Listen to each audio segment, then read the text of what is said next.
Hello' friends, আজি আমি discuss কৰিম নিযুত মইনা আঁচনি 2.0। যিহেতু হিমন্ত বিশ্ব শৰ্মা ছাৰে কৈছিলে যে এইবাৰ 5th চেম পলিটেকনিক আৰু ITI ষ্টুডেণ্ট ছাত্ৰীসকলকো দিম বুলি কৈছিলে নিযুত মইনা আঁচনি।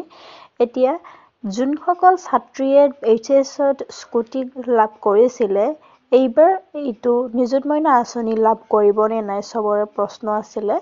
আৰু নিযুত মইনা আঁচনিৰ টকাখিনি কেতিয়া লাভ কৰিবলৈ পাৰিব। যদি এইবাৰ নিযুত মইনা আঁচনি 2.0 লোৱা হয়, তেতিয়াহ'লে পিছলৈ জীৱন প্ৰেৰণা আঁচনি নাপাব পাৰে নেকি ছাত্ৰীৰ প্ৰশ্ন আছিলে। তো এইখিনি আজি ডিছকাছ কৰিম। যদি ভিডিঅ'টো ভাল লাগে লাইক কৰিব, কমেণ্ট কৰিব আৰু ছাবস্ক্ৰাইব কৰিবলৈ নাপাহৰিব।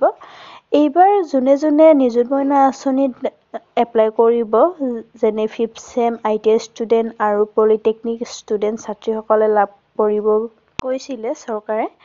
কিন্তু এতিয়া যোনে যোনে ছাত্ৰীসকলে লাভ কৰিছিলে স্কুটি HSত, সেইসকল এইবাৰ নিযুত মইনা আঁচনি লাভ নকৰিব। যোনসকল ছাত্ৰীয়ে HSত স্কুটি লাভ কৰিছিলে, সেইসকল ছাত্ৰীয়ে এইবাৰ নিযুত মইনা লাভ নকৰিব।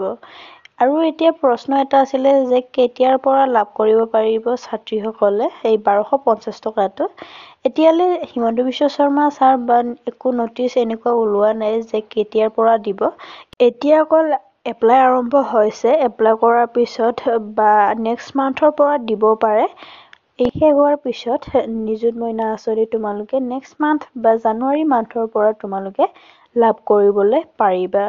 আৰু এতিয়া যোনসকল নিযুত মইনা আঁচনি এতিয়া ল'ব, পিছলৈ জীৱন প্ৰেৰণা আঁচনি নাপাব পাৰে নেকি। এই সন্দৰ্ভত বৰ্তমান কোৱা নাই একো। যদি কিবা ইনফৰমেশ্যন আহে তেতিয়া মই জনাই দিম তোমালোকক।